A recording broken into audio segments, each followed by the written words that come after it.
सुनो, देखो photosynthesis respiration जो है ये बहुत जरूरी प्रोसेस है सर। देखो फोटोसिंथेसिस में खाना बन रहा है, अब डिटेल में ना ये ऊपर से देखा था। अभी जो है ना फोटोसिंथेसिस में खाना बन रहा है, हमने फोटोसिंथेसिस तो फिर भी बहुत डिटेल में पढ़ा था, है ना। इसमें क्या था 6CO2 और 6H2O, ये क्या देता है in the presence of sunlight and chlorophyll C6H12O6 + 6O2, यानी ये जो है ये मुझे मिलने वाला है, ये जो है ये मुझे मिलने वाला है। और फोटोसिंथेसिस में खाना ही बन रहा है, यहाँ पे ग्लूकोज बन रहा है यहाँ पे। और जरूरी बात क्या है, क्लोरोप्लास्ट के अंदर बनता है, क्लोरोप्लास्ट के अंदर बनता है ये। और हमें सारी चीजों का रोल हमें पता है। सनलाइट क्यों चाहिए, फोटोलिसिस करवाना है पानी का, फोटोलिसिस करवाएंगे ना तो फिर वो कार्बन क्या कर देगा, रिड्यूस कर देगा। फोटोलिसिस करवाएंगे ना तो हाइड्रोजन क्या कर देगा, रिड्यूस कर देगा कार्बन डाइऑक्साइड को, यानी reduction of carbon dioxide into carbohydrate will be seen, ये सारी कहानी है। और क्लोरोफिल जो है जरूरी होता है सनलाइट को ट्रैप करने के लिए। फोटोसिंथेसिस हमने फिर भी बहुत डिटेल में देखा है। रेस्पिरेशन क्या है, रेस्पिरेशन सबसे पहला मिसकंसेप्शन, रेस्पिरेशन में सबसे पहला मिसकंसेप्शन है सांस लेना छोड़ना। हम रेस्पिरेशन मानते हैं लेकिन वो गलत है, वो ब्रीदिंग होता है और breathing is a part of respiration. ध्यान से समझो, रेस्पिरेशन के 2 स्टेप होते हैं। रेस्पिरेशन के देखो इस तरीके से करिकुलम में नहीं समझाया लेकिन क्वेश्चंस आते हैं। रेस्पिरेशन के 2 स्टेप होते हैं। सबसे पहला होता है ब्रीदिंग, दूसरा होता है सेल्यूलर रेस्पिरेशन, दूसरा होता है सेल्यूलर रेस्पिरेशन। यानी सबसे पहले तो भाई सांस लो और सांस छोड़ो, सबसे पहले तो क्या करो भाई, सांस लो सांस छोड़ो, ऑक्सीजन इनहेल करेंगे, कार्बन डाइऑक्साइड क्या करेंगे, एक्सहेल करेंगे, ये कहानी है। अब क्या होता है, हमने जो भी खाना खाया है उसके अंदर ग्लूकोज है, तो उसका ऑक्सीडेटिव ब्रेकडाउन करना पड़ता है। क्या करना पड़ता है, ऑक्सीडेटिव ब्रेकडाउन, मतलब ऑक्सीजन के प्रेजेंस में क्या कहना चाह रहा हूं मैं, जो ग्लूकोज है, जो ग्लूकोज है उसको ऑक्सीजन के प्रेजेंस में क्या कर दो, तोड़ दो, उसको ऑक्सीजन के प्रेजेंस में क्या कर दो, तोड़ दो, और वो टूटेगा किस में, CO2 में और H2, ATP मिलता ना, साथ में मिलेगी ATP। और this is energy currency of the cell. क्या है ये, energy currency of the cell है ये हमारी। तो यानी सबसे पहले तो ब्रीदिंग है, यानी कि सांस लो सांस छोड़ो, उसमें ऑक्सीजन आ जाएगा। उसके बाद cellular respiration is the second part of respiration, यानी सेल के अंदर जो हो रहा है, ये सेल्यूलर वर्ड क्यों है, क्योंकि सेल के अंदर जो है वो खाना बन रहा है और वहां पे क्या बन रही है, एनर्जी बन रही है। तो ये कहानी है। तो this is a 6 carbon compound, ये 6 कार्बन कंपाउंड को हम लोग 3 कार्बन कंपाउंड में तोड़ते हैं, पाइरूवेट जिसको बोला जाता है। सारी कहानी अभी हम देखने वाले हैं। एरोबिक रेस्पिरेशन होता है, एनारोबिक रेस्पिरेशन होता है। एरोबिक में ज्यादा एनर्जी निकलेगी, एनारोबिक में कम निकलेगी। इथेनॉल प्रोडक्शन देखने मिलता है हम लोगों को, लैक्टिक एसिड का फॉर्मेशन देखने मिलता है हमको, क्यों मसल्स में एक्सरसाइज के क्रैम्प आते हैं, ये सारी चीजों का आंसर इसी में, यानी कि टॉपिक थोड़ा जरूरी है। अब देखो किसका फॉर्मेशन देखने मिलता है, अब ये उल्टा है एक्चुअली, ये जो कहानी है क्या है, फोटोसिंथेसिस और रेस्पिरेशन उल्टी कहानी चलती है। फोटोसिंथेसिस क्लोरोप्लास्ट में होगा, रेस्पिरेशन जो है माइटोकॉन्ड्रिया में होगा, और इसका रिवर्स रिएक्शन ये हमें तो बहुत अच्छे से पता है। अब देखो इंटरनल स्ट्रक्चर ऑफ लीफ और role of leaf internal structure, ये बहुत ज्यादा अंदर चला गया था सर। अरे सही है ना, ये हो गया सर, ये ना ये नहीं हुआ, साथ में ध्यान से आज नहीं 2 मिनट की बात है।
वो बस एक एनिमेशन था और कुछ नहीं है अभी।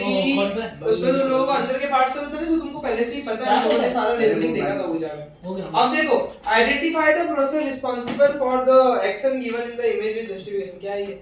कॉन्ट्रैक्शन मोटर हो रहा है, मोटर रिलैक्स हो रहा है, न्यूरॉन। क्या हो रहा है वहां पे? और identify the process responsible for the product given in the image. ये जो बन रहा है यहाँ पे Cornstarch। स्टार्च जैसा मुझे लग रहा है, Cornstarch। यानी कि ये क्या कहानी है? ये सुक्रोज। सारा फोटोसिंथेसिस और रेस्पिरेशन की कहानी चल रही है basically. Photosynthesis is the process in which plant uses sunlight energy to split water into hydrogen and oxygen. The hydrogen is added to the carbon dioxide taken by the plant to make carbohydrates such as glucose that is stored by the plant. The oxygen produced from the splitting of water is released into the atmosphere. Respiration occurs when the same glucose combines with oxygen to produce ATP. That fuels growth and all cellular process. दोनों की equation है, दोनों की equation एक दूसरे से opposite है। मुझे नहीं लगता इसमें कुछ मतलब उल्टा है। हाँ। फोटोसिंथेसिस एक सिंथेसिस रिएक्शन, देखो ये बायो और केम का मिक्स क्वेश्चन है। फोटोसिंथेसिस एक सिंथेसिस रिएक्शन है जहाँ पे कार्बन डाइऑक्साइड और पानी जो है सिंथेसाइज करते हैं, कंबाइन होते हैं ग्लूकोज बनाने के लिए।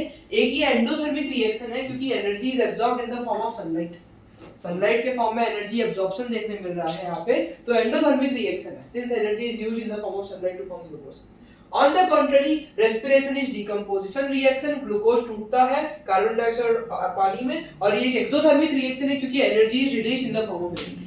जो एक्सोथर्मिक और एंडोथर्मिक है तो एनर्जी से रिलेटेड है, तो वहां पे फोटोसिंथेसिस में एनर्जी आ रही है किस फॉर्म में? सनलाइट के फॉर्म में, और रेस्पिरेशन में एनर्जी रिलीज हो रही है इन द फॉर्म ऑफ एटीपी। तो यानी कि एनर्जी के रिलेटेड जो है एक्सोथर्मिक एंडोथर्मिक समझना है, और टाइप ऑफ केमिकल के रिएक्शन के हिसाब से सिंथेसिस और वो समझना है।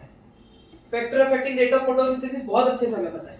लाइट इंटेंसिटी बढ़ेगी, फोटोसिंथेसिस बढ़ेगा, लेकिन up to a certain extent, जब तक कोई दूसरा लिमिटिंग फैक्टर नहीं आ जाता। यहाँ पे टेंपरेचर ऑप्टिमम होना चाहिए, उससे ज्यादा में तो फोटोसिंथेसिस घट जाएगा क्योंकि ऑक्सीडेशन हो जाएगा। टेंपरेचर के ज्यादा होने से सारे पार्ट जल जाएंगे, तो धीरे धीरे फोटोसिंथेसिस जीरो ही हो जाएगा। 50 degree Celsius, 60 degree, 100 degree Celsius पे कोई फोटोसिंथेसिस नहीं देखने मिलेगा, यानी बढ़ के घट भी सकता है। कार्बन डाइऑक्साइड भी बढ़ के स्टेबल हो जाएगा, कोई लिमिटिंग फैक्टर बन जाएगा। इसीलिए ये बहुत जरूरी है, बहुत ज्यादा जरूरी है। एरोबिक और एनारोबिक, इस कहानी को समझ गए ना तो तुम लोगों को क्या आ जाएगा, मजा आ जाएगा।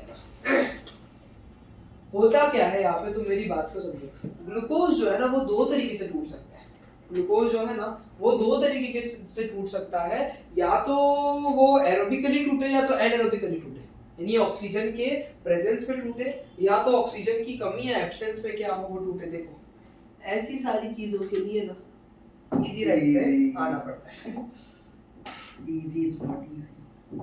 देखो बेसिकली तीन है ना, तीन है यहाँ पे। अरे यार चलो देखो, सब में ग्लूकोज है, सब में ग्लूकोज है स्टार्टिंग में, यानी स्टार्टिंग में जो है ना C6H12O6 है। एरोबिक यानी in the presence of oxygen. एक केस आएगा लैक ऑफ ऑक्सीजन, नो यानी जिसमें ऑक्सीजन की कमी है। एक केस आएगा एब्सेंस ऑफ ऑक्सीजन।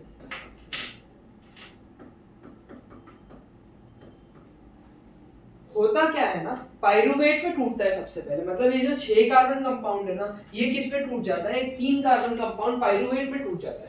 पाइरुवेट में टूटने के बाद जो है थायराइड क्या होता है सर? यानी कि पहले इसको जो तोड़ते हैं ना तो ग्लूकोज है उसको तोड़ते हैं पहले, तो जो कंपाउंड बनता है वो पाइरुवेट बनता है, और वो 3 कार्बन का कंपाउंड है। फार्मूला हमारे सिलेबस में नहीं है, तीनों में नहीं तीनों में एब्सेंस और लैक ऑफ ऑक्सीजन में क्या डिफरेंस? एब्सेंस मतलब है ही नहीं, लैक मतलब ऑक्सीजन की कमी पड़ रही है हैवी एक्सरसाइज वगैरह के वक्त।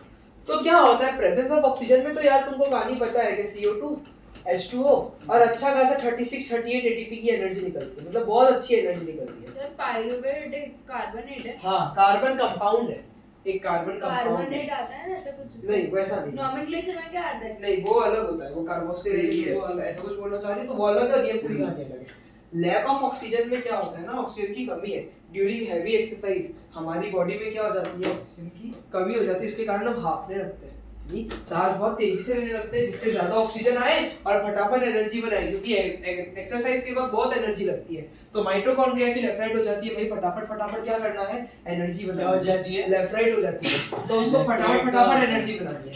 लैक ऑफ ऑक्सीजन में लैक्टिक एसिड बनता है एज अ बाय प्रोडक्ट, क्या होता है Lactic लैक्टिक acid. एसिड बनता है और बहुत कम एटीपी बनेगी एब्सेंस ऑफ ऑक्सीजन में क्या होगा इथेनॉल बनेगा ये दारू और एब्सेंस ऑफ ऑक्सीजन में रेस्पिरेशन ईस्ट में देखने मिलता है और इसमें मसल सेल में देखने मिलता है लैक्टिक एसिड सब भाई में प्रोडक्शन से क्या होगा बॉडी में वाइन में भी तो होता है ना? क्या चीज लैक्टिक एसिड के प्रोडक्शन से बॉडी में क्या होगा लैक्टिक एसिड एक्यूमुलेशन से वो अरे वो muscle- क्रैम्प्स आएंगे पेन होगा ऐसा तो देखो ग्लूकोज है 6 कार्बन कंपाउंड है क्या होता है सबसे पहले वो 3 कार्बन कंपाउंड बाकी जो मैं चीज पे फोकस नहीं करवा रहा हूं ना तो वो चीज काम की नहीं होगी है ना तो 6 कार्बन कंपाउंड है ग्लूकोज वो पाइरुवेट में टूटता है जो कि 3 कार्बन कंपाउंड है यहां से अगर ईस्ट प्लांट में है यानी कि एब्सेंस ऑफ ऑक्सीजन है तो अल्कोहल कार्बन डाइऑक्साइड बनेगा ये अल्कोहल इथेनॉल है सर ये बेसिकली लिक्विड के फॉर्म में बनेगा या क्या?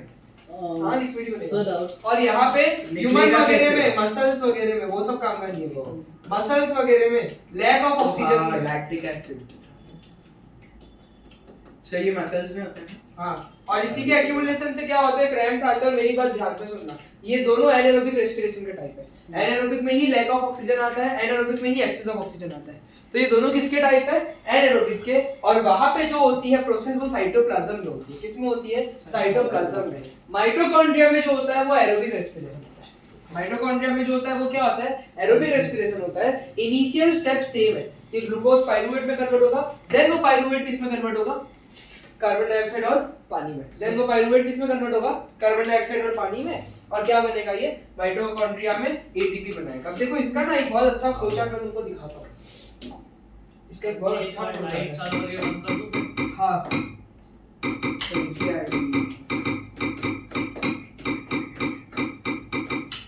इरिटेशन हो गया बिल्कुल वो थोड़ा क्लास 11 का वीडियो था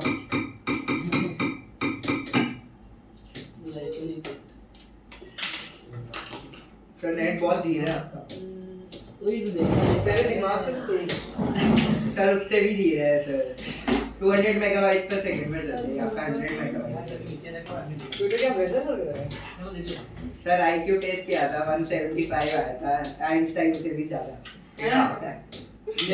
पागल है 75 होगा इंटीजर्स नहीं आते ना आता है नहीं भूल जाता है 7 तो पॉजिटिव होगा पॉजिटिव और नेगेटिव की ले लो भाई फोटो ले लो इसका ये काम की चीज ये है हमने किया है सुनो डाउट है सुनो विराट ग्रुप में डालो ये काम की चीज है तो जो कार्बोहाइड्रेट होगा स्टार्टिंग में जो भी वो ग्लूकोज से होगा ग्लूकोज से और ग्लूकोज हमारी बॉडी में B6 एक फुट ले ही सकते हो अच्छा वो और भी कोई होगी तो उसका भी वही होगा पहले पाइरुवेट में रहेगा पाइरुवेट की जगह कुछ और बनेगा सुक्रोज का चौक क्लियर हुआ ये एक बार देख भी लो मुझे नहीं लगता बताना ये जैसा कुछ है एकदम ग्लूकोज से बताने जैसा कुछ है मुझे नहीं लगता है आधा जो हमने पढ़ा बस उसी को इन लोगों ने और बेटर वे में बना के दिया है सोचा और कुछ भी नहीं है हमने भी ऐसा ही बनाया था ये 6 से 3 कार्बन मॉलिक्यूल की होती है सर लेकिन ये वैसा नहीं है वो हमने पहले वो 3 के जगह बाद पाइरुवेट में तो ठीक है अरे वो कौन सा सर्किट चार्ट अरे जूल्स वाला क्या सर्किट है क्या अभी सैंकी हाँ सम संकी हाँ संकी है सैंकी डायग्राम ये क्लियर हुआ क्या ये क्लियर हुआ क्या क्या सर खा रहे होते हैं हो गया ना नहीं देखो सर को भूख लग गई। हां जाएगा चलो भाई ये देख लो एनारोबिक एरोबिक में देख लो रिएक्टेंट में क्या है एनारोबिक में ऑक्सीजन की कमी ना होता है तो ऑक्सीजन हम लिखते नहीं है तो रिएक्टेंट में सिर्फ ग्लूकोज है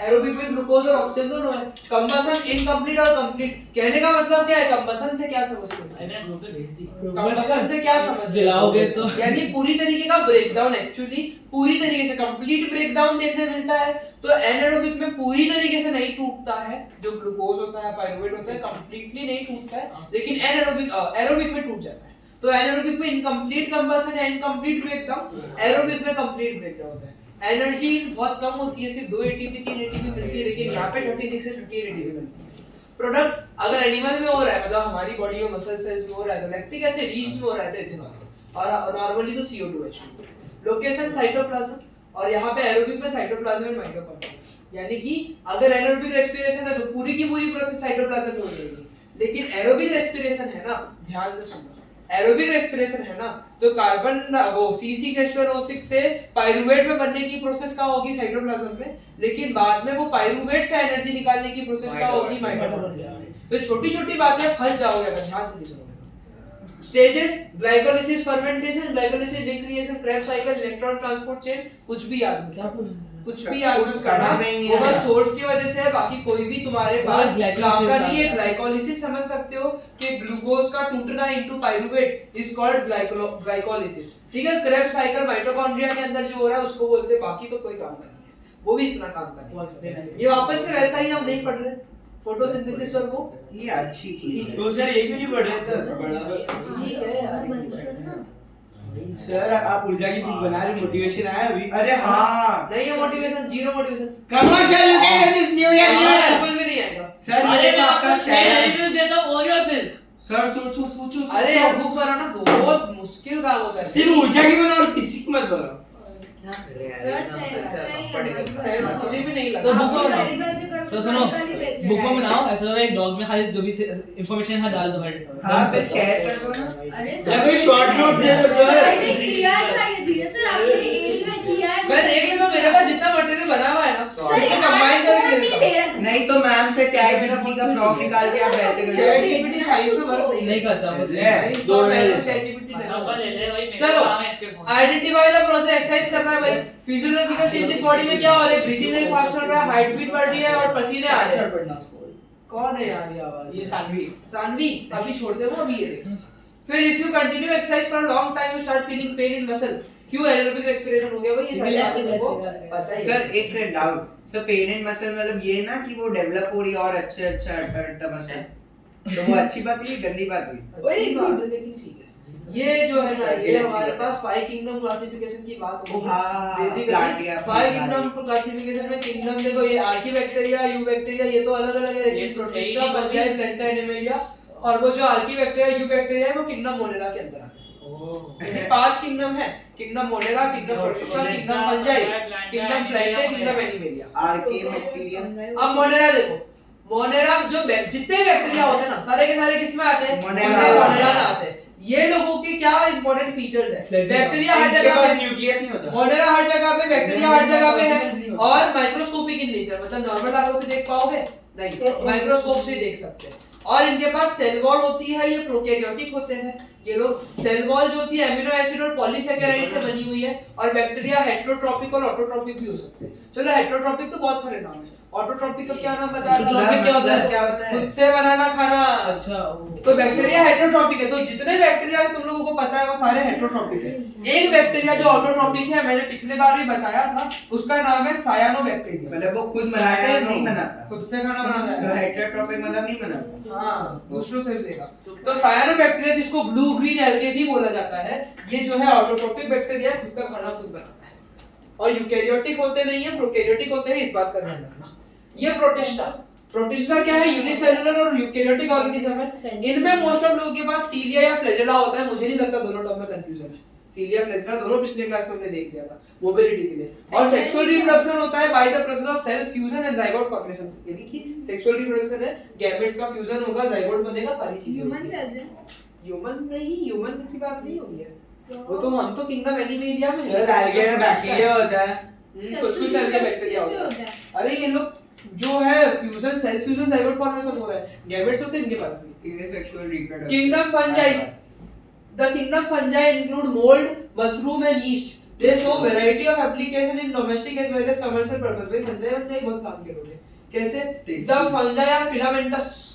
फिलामेंटस समझते हो? नहीं। फिलामेंट होते हैं इनके पास। इनके पास ना ऐसे लंबे लंबे स्ट्रक्चर होते हैं, उसको फिलामेंट बोलते हैं। और फंजाई है slender long thread like structure called hyphae required for nutrient absorption, यानी कि इनके पास ना नीचे रूट्स नहीं होते हैं, मतलब कोई पौधा तो है नहीं है भाई, तो इनके पास ऐसा ना नीचे हाइफे जैसा स्ट्रक्चर होता है, इसको स्लेंडर बोलते हैं। तो ये जो हाइफे जैसा स्ट्रक्चर होता है ना, ये न्यूट्रिएंट वगैरह के लिए काम का होता है। मतलब कि ये जो स्ट्रक्चर है ना, ये फंजाई किसी में भी जाएगा, किसी से भी न्यूट्रिएंट एब्जॉर्ब करेगा हाइफे की मदद से, ऐसा होता है। they have sporangium that store asexual spore that allow fungi to reproduce asexually. spore formation याद है ना? हाँ। spore बनता है, spores जाते हैं और reproduction होता है। तो ये Spore sporangium है। sexual reproduction ये जो होता है। पूरा गोला है ये sporangium है। इसके अंदर छोटे-छोटे spores होते हैं। ये spores फैलेंगे और हर जगह पे fungi हो जाएगा। This is asexual reproduction. और some of the fungi are also survive as symbionts. symbionts का मतलब समझते हो? symbiotic relationship के हिसाब से। symbiotic relationship जो है ना वो थोड़ी देर में आएगा। some are parasites, some of the चलो मैं बता देता हूँ। symbiotic relationship में क्या मतलब होता है ना कि भाई फायदा देना है, फायदा देना है। symbiotic relationship में क्या होता है, दो जन होते हैं और दोनों एक दूसरे को क्या करते हैं, फायदा देते हैं। ऐसा जैसे फंजाई एल्गे के साथ रहता है तो फंजाई एल्गे को कुछ न्यूट्रिएंट देगा, एल्गे फंजाई को शायद कुछ देगा, इस तरीके से। यानी कि दो जन अगर एक साथ रह रहे हैं और दोनों को फायदा हो रहा है ना तो इट इज सिम्बायोटिक रिलेशनशिप। सबसे मस्त एग्जांपल जो है ना इसका वो राइजोबियम बैक्टीरिया। राइजोबियम बैक्टीरिया अगर तुम लोगों को याद हो प्लांट के रूट्स में पाया जाता है। जैसे प्लांट्स को नाइट्रोजन चाहिए होता है, देखो मैं बहुत सारी बातें जोड़ रहा हूँ। प्लांट्स रिक्वायर नाइट्रोजन, लेकिन प्लांट जो है डायरेक्टली एटमॉस्फेरिक नाइट्रोजन नहीं ले सकता है। तो rhizobium bacteria are present in the root of plants. वो क्या करता है, एटमॉस्फेरिक नाइट्रोजन को फिक्स करता है। नाइट्रोजन फिक्सेशन टॉपिक का नाम है, और नाइट्रोजन साइकिल। तो नाइट्रोजन चाहिए होता है प्लांट को अलग-अलग काम करने के लिए।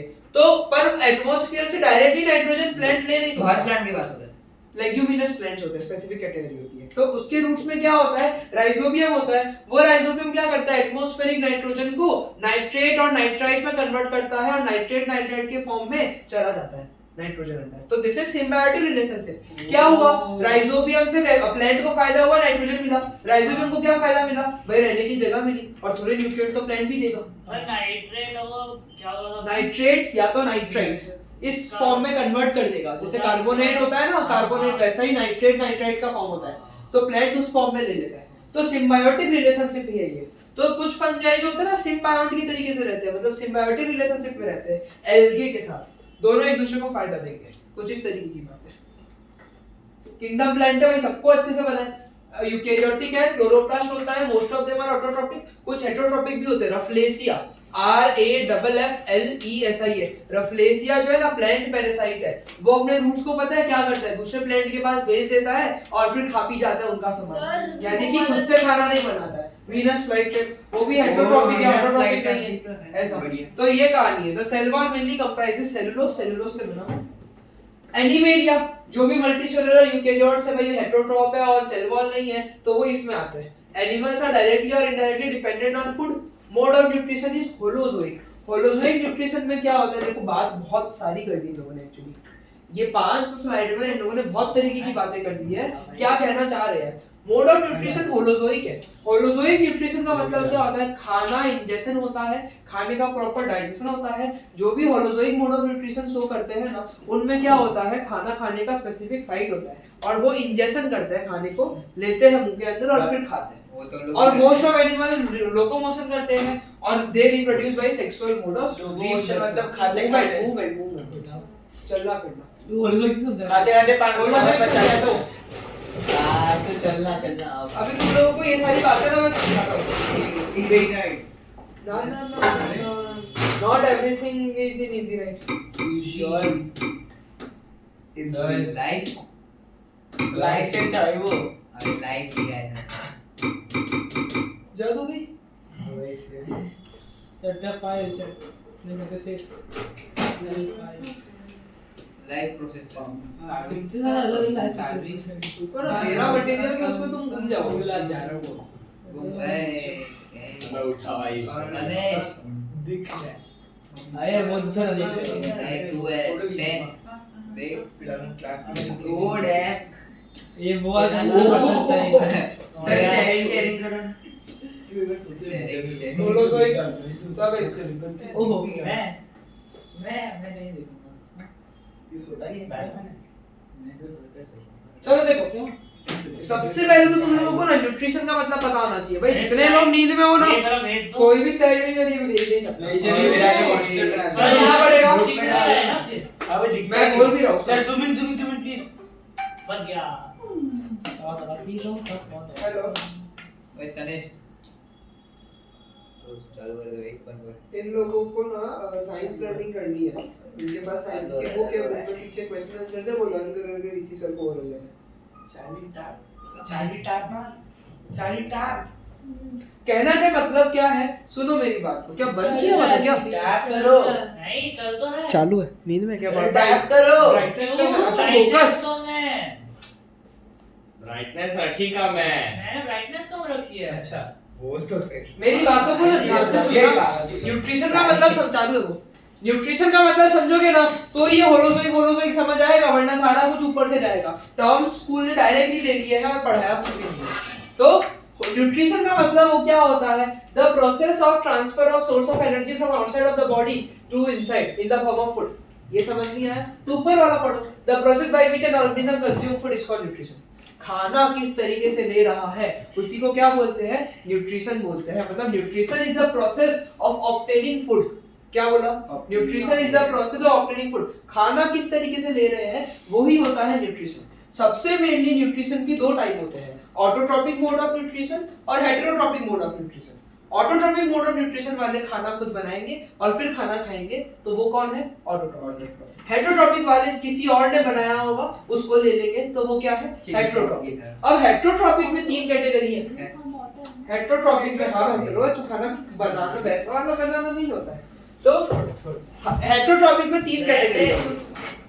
कौन कौन सी? सेप्टोट्रॉपिक होती है, पैरासाइटिक होती है, और हमने जो वर्ड सुना था होलोजोइक, वो बोलो। सेप्टोट्रॉपिक, पैरासाइटिक और होलोजोइक, ये तीन होती है हेटेरोट्रॉपिक में। कहने का मतलब क्या है समझो। सेप्टोट्रॉपिक न्यूट्रिशन वाले लोग क्या होते हैं? ये लोग जो होते हैं जैसे बैक्टीरिया, कुछ फंजाई जैसे ब्रेड, मोल्ड, मशरूम, ये लोग जो है डेड और डिकेड ऑर्गेनिक मैटर को खाते हैं। मरे हुए सड़े हुए लोगों को जो है खा लेंगे और इस तरीके से न्यूट्रिशन ऑब्टेन हो रहा है इन लोगों को। मतलब इनका जो खाना है वो मरे हुए सड़े हुए ऑर्गेनिक मैटर है। तो ये, और ये लोग क्या करते हैं, ये लोग कुछ मटेरियल, कुछ केमिकल, एंजाइम, एसिड बाहर निकालते हैं। पहले वो मरे हुए पे एंजाइम डालेंगे, वो मरा हुआ थोड़ा सा डाइजेस्ट हो जाएगा, फिर उसको ले लेंगे अंदर। Basically saprotroph are the organism which feed upon dead organic matter. These organism break down complex material outside the body. जो कॉम्प्लेक्स मटेरियल है वो बॉडी के बाहर ब्रेक डाउन हो जाएगा, फिर उसको एब्जॉर्ब करेंगे। ये सेप्टोट्रॉपिक था। पैरासाइटिक क्या होते हैं? पैरासाइटिक न्यूट्रिशन में क्या होता है कि भाई किसी जैसे वो टिक्स, लाइस, लीच, प्लेटफॉर्म समझते हो? पेट के अंदर कीड़े होना, तो प्लेटफॉर्म होता है। और ये प्लाज्मोडियम, ये सारे लोग क्या करते हैं? ये किसी लिविंग ऑर्गेनिज्म की बॉडी पे या तो बॉडी के अंदर, क्या बोल रहा हूँ मैं, लिविंग ऑर्गेनिज्म की बॉडी पे या तो बॉडी के अंदर, वो कुत्तों को नहीं देखा कुछ नहीं करते रहते जब देखो, टिक्स होती है ना वो, टिक्स या लाइस होती है वो। तो यानी कि लाइस की शायद हाँ बाल में टिक्स होती है, बाल से कवर्ड रहते उनको। तो यानी कि या तो उनकी बॉडी पे या तो हमारी बॉडी के अंदर जैसे प्लेटफॉर्म वगैरह हुआ। तो ये क्या होते हैं? ये सारे लोग जो होते हैं ना किसी लिविंग ऑर्गेनिज्म से खाना लेंगे, उनको मारेंगे नहीं, लेकिन जो न्यूट्रिशन उनको मिलना चाहिए था वो न्यूट्रिशन क्या होगा? ये लोग ले लेंगे। तो the parasitic nutrition is that nutrition in which an organism derives its food from the body of another living organism, जिसको लोग होस्ट बोलते हैं। क्या बोलते हैं? होस्ट। मारेंगे नहीं, होस्ट से खाना लेंगे। दीस ऑर्गेनिज्म लिव आइदर ऑन और इनसाइड। सर पर ये टेक्सचर सब तो बाहर एक्सटर्नल सरफेस पे प्रेजेंट रहते तो ऑन द बॉडी, और अंदर वाले वो टेपफॉर्म, प्लेटफॉर्म। टेपफॉर्म ठीक है, बट लीचेस और हाँ तो दोनों एग्जांपल है, बाहर भी होते हैं अंदर भी होते हैं। तो कुछ एग्जांपल सिर्फ सर कैसे चूसते हैं ना खून, तो न्यूट्रिशन चला गया ना, ब्लड में न्यूट्रिशन होता है। तो these organisms live either on or inside the body of other organism to obtain their nutrition without killing them। ठीक है? प्लाज्मोडियम जैसे मलेरिया होती है वो भी इसी तरीके से करते हैं। फिर मेन आता है होलोजोइक, जिसके लिए हमने ये पूरी पीडीएफ खोली है। फिर मेनली आता है होलोजोइक, जिसके लिए पूरी पीडीएफ खोली है। The Holozoic nutrition is that in which an organism take the complex food material into its body by the process of ingestion। याद करो, जो खाना खाते हैं तो इंजेशन होता है, डाइजेशन होता है, और फिर क्या होता है? एब्जॉर्प्शन होता है, एसिमिलेशन होता है, और वेस्ट मटेरियल इजेशन होता है। तो खाना हम जो खाते हैं तो उसकी 5 स्टेप है भाई। इंजेशन, खाना खाना, डाइजेशन, उसको तोड़ना, एब्जॉर्प्शन, वो जो टूटा हुआ खाना है उसको ब्लड से दूसरी जगह पे भेजना, एसिमिलेशन, उस खाने से एनर्जी निकालना, यूटिलाइज करना, और इजेशन, जो अनडाइजेस्टेड अनएब्जॉर्ब फूड उसको बाहर निकालना। तो होलोजोइक न्यूट्रिशन क्या होता है, हम लोग जो करते हैं, हम सारे लोग कौन सा मोड ऑफ न्यूट्रिशन करते हैं, होलोजोइक मोड ऑफ न्यूट्रिशन करते हैं। यानी कि कॉम्प्लेक्स फूड मटेरियल को बॉडी के अंदर ले लिया with the process of ingestion, और उस इंजेस्टेड फूड को डाइजेस्ट करेंगे, एब्जॉर्ब करेंगे इस तरीके से, बाकी सब बाहर निकाल देंगे। तो ये तो वहां पे इन लोगों ने जो होलोजोइक बताया ना, तो होलोजोइक के लिए तुमको सेप्रोट्रॉपिक और पैरासाइटिक समझना भी जरूरी था। क्या वो लोग खाना नहीं रहे थे क्या? नहीं। सेप्रोट्रॉपिक वाले क्या कर रहे थे, डेड डिकेड को पहले बाहर ही मटेरियल डाल के, एसिड डाल के, एंजाइम्स डाल के सिंपल कर रहे थे और फिर खा रहे थे, एब्जॉर्ब कर रहे थे। पैरासाइटिक की तो कहानी अलग है। तो होलोजोइक हम लोग यानी खाना खाते हैं हम लोग, समझे कि नहीं समझे? होलोजोइक का एग्जैक्ट मीनिंग ये है। ऑलमोस्ट हर एक और कौन सा पॉइंट में थोड़ा सा अजीब गरीब बात निकली थी?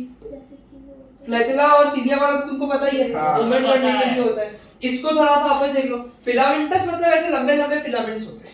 फिलामेंटस मतलब क्या होते हैं? ऐसे लंबे लंबे फिलामेंट होते हैं। हाइफे फंजाई के पास नीचे ऐसा पार्ट होता है इस तरीके का, जिससे ये लोग न्यूट्रिशन लेते हैं कहीं से भी। ये स्पोरेंजियम में, इसके अंदर स्पोर होते हैं। जहां जहां स्पोर फैलेगा वहां पे फंजाई ग्रो हो जाएगा। एसेक्सुअल मोड ऑफ रिप्रोडक्शन है। और सिम्बायोटिक रिलेशनशिप का मैंने मतलब बताया, एक ऐसा रिलेशन जहां पे दोनों जनों को फायदा हो रहा है। जैसे राइजोबियम और प्लांट का एग्जांपल दिया मैंने, वैसे ही फंजाई और एल्गे भी साथ में रहते हैं। एल्गे को भी फायदा मिलेगा, फंजाई को भी फायदा मिलेगा। ये टाइप्स ऑफ रिलेशनशिप है जो आगे आने वाली है। इतना क्लियर हुआ? फाइव किंगडम में हेलो।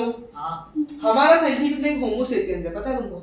हम होमो सेपियंस बोला जाता है। तो this is binomial nomenclature. Binomial मतलब दो वर्ड्स का नोमेनक्लेचर, यानी तुमको पता है नामकरण।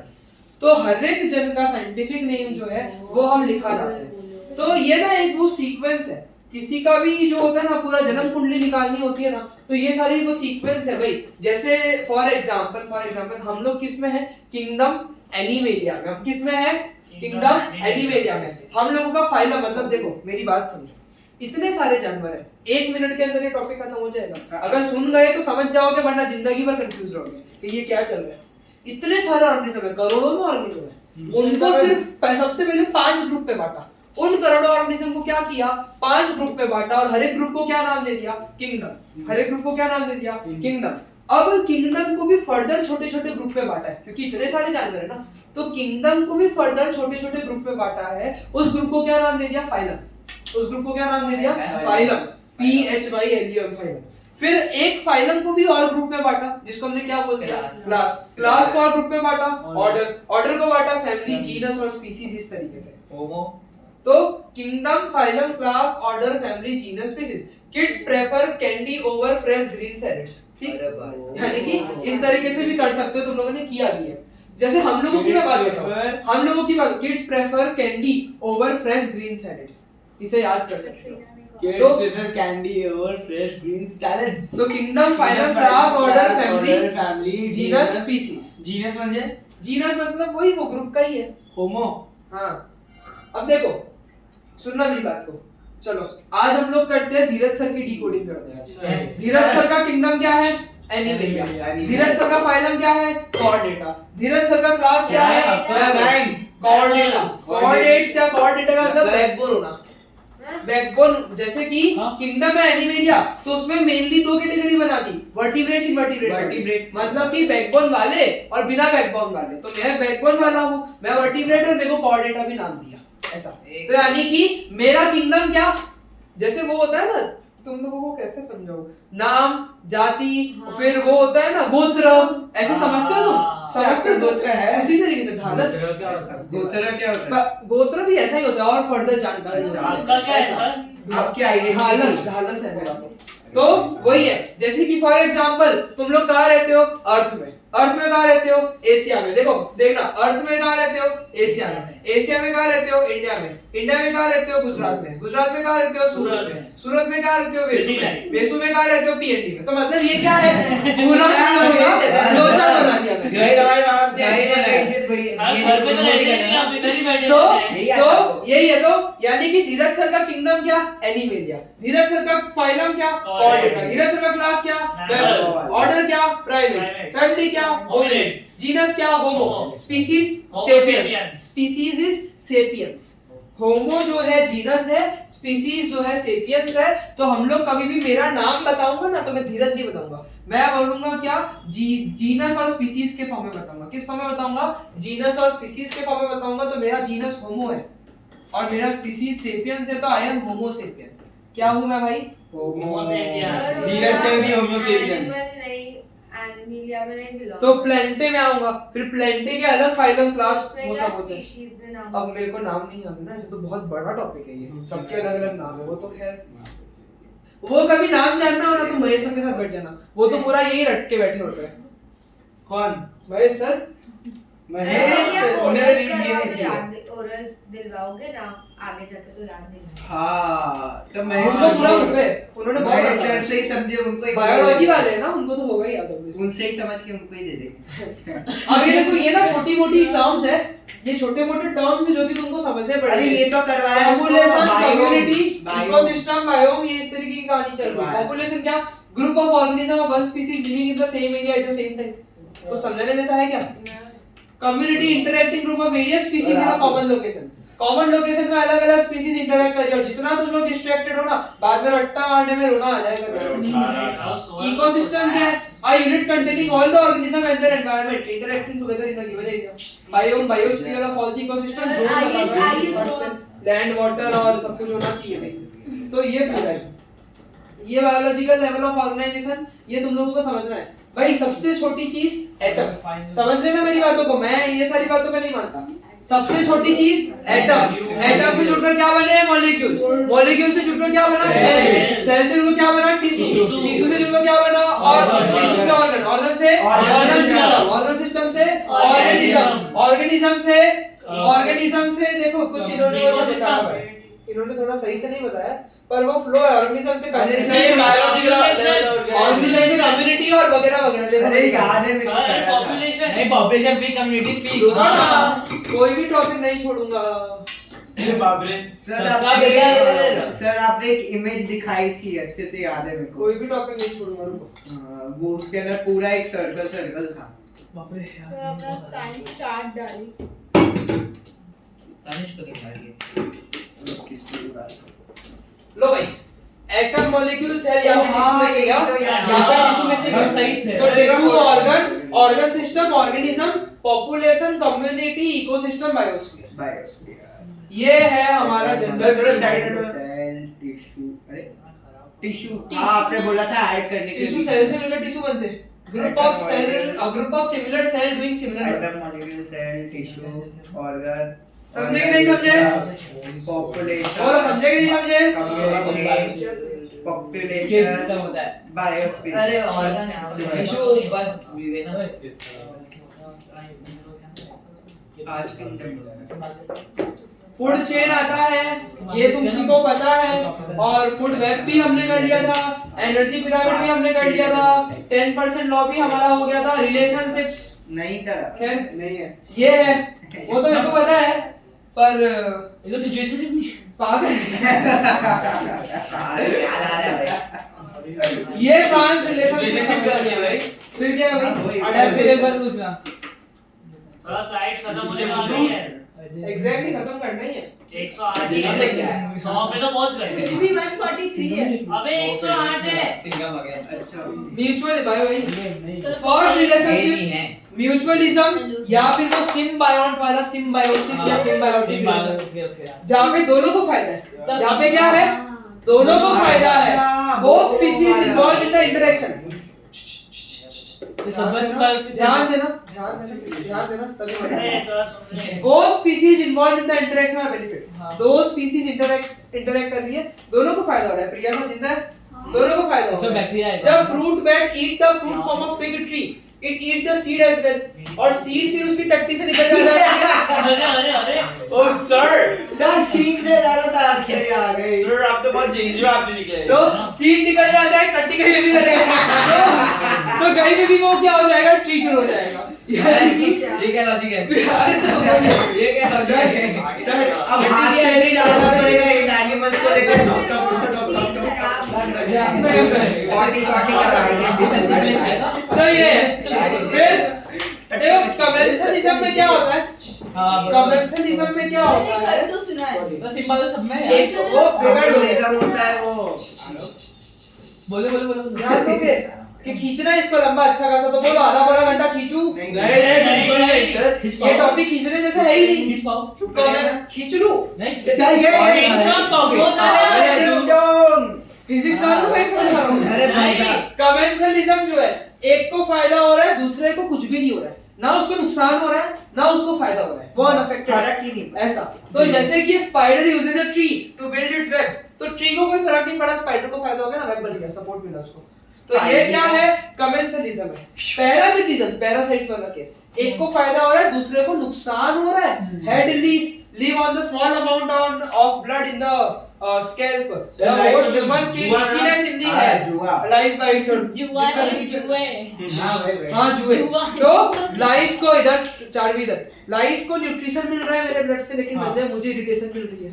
तो यानी कि ये आपको क्या है? irritation क्यों? पैरासिटिज्म। वैसे भी- जैसे हम लोग का रिलेशन कैसा है? पैरासिटिज्म। तुम लोग मुझे परेशान करते हो, लेकिन मैं तुम्हें ज्ञान की बात और हम आपको चॉकलेट देते हैं। है। पैरासिटिज्म। सर उल्टा है लगता है। प्रिडेशन, प्रिडेशन भी जो है, एक को फायदा दूसरे को हार्म हो रहा है, अरे, इधर भी फायदा हार्म हो रहा है। same। लेकिन पैरासिटिज्म प्रिडेशन में फर्क क्या है? पैरासिटिज्म में मारते नहीं है ना, विदाउट किलिंग द होस्ट, याद है वो लाइन? हाँ। प्रिडेशन में मार देंगे, यानी तो फिर नीचे कि कौन- when one entity hunt another entity, another animal to Prey, suffice prey, their prey, nutritional requirement, it is referred to as predation. A predator is an entity that hunts its prey. अब वापस से देखो उसी का case आ गया, benefit है अपना, लेकिन ये कंपटीशन है। ये कंपटीशन है आपकी कि दूसरे को फायदा कैसे हो रहा है कि फॉर एग्जांपल लिमिटेड खाना है और दो मछली है, एक मछली ज्यादा खा गई, दूसरी मछली कम खा गई, तो एक मछली को फायदा होगा, दूसरे को नुकसान हुआ, लेकिन क्या इसने उसको मारा? कंपटीशन था ये। दूसरे को ये क्या था? कंपटीशन था। तो sea sponges and coral compete for food and marine resources। Competition में बताना थोड़ा मारेंगे नहीं, compete करेंगे, यानी मारना पीटना नहीं है। उस जो उसके पास है वो पैरासाइट में क्या है? जो मेरे पास था, मेरे में से वो लोग न्यूट्रिशन ले रहे हैं। प्रिडेशन में क्या है? मेरे को ही मारना। इसमें क्या है? मेरे से कंपटीशन कर रहे हैं। तो sea sponges and coral compete for food and marine resources. If the sea sponges have sole access to the resources, they will be successful, but the corals will die. A lack of coral negatively affects the reef, which means the sea sponges could die. तो competition में क्या होता है ना, actually अगर एक का ज्यादा डाउनफॉल होगा ना, बेनिफिट और हार्म क्या हुआ है? कंपटीशन में क्या होता है? किसी एक को थोड़ा फायदा होता है, किसी को थोड़ा नुकसान होता है, थोड़ा फायदा थोड़ा नुकसान है। लेकिन अगर कंपटीशन में कोई एक भी बंदा गायब हो गया ना, तो दोनों को ही नुकसान हो जाएगा। यानी कि अगर जैसे कि इन लोगों ने बोला कि अगर सी स्पॉन्जेस के पास सारे रिसोर्सेज के पास एक्सेस है, तो वो सक्सेसफुल हो जाएंगे, कोरल मर जाएंगे, कोरल मर जाएगा तो रीफ भी मर जाएंगे, रीफ के मरने से सी स्पॉन्जेस भी मर जाएंगे। रीफ क्या होता है? रीफ वो होती है जिससे सी स्पॉन्जेस को अबे, न्यूट्रिशन कोरल ज्यादा रीफ। मिलता है। तो कोरल जो होते हैं वो रीफ बना के रखते हैं। तो कोरल मर गए, रीफ नहीं बनेगा, सी स्पॉन्जेस मर गए। तो कंपटीशन में क्या होता है? कंप्लीटली दोनों में से किसी को एलिमिनेट नहीं करना है, दोनों के बीच में हेल्दी कंपटीशन है, थोड़ा फायदा थोड़ा नुकसान देखने मिलता है। तो इट इज थोड़ा फायदा थोड़ा नुकसान। यहाँ पे तो जान ही ले ली, और यहाँ पे क्या किया? फायदा हाँ ठीक है। ये फर्क है। अडेप्टेशन। चलो ठीक है, इतना बायोलॉजी नहीं जाएगा, जाओ। ये लास्ट टॉपिक ही था। हाँ, okay। तो लास्ट टॉपिक खत्म कर दो हाँ, सर। खत्म कर थैंक दो यू सर। अब सुनो मेरी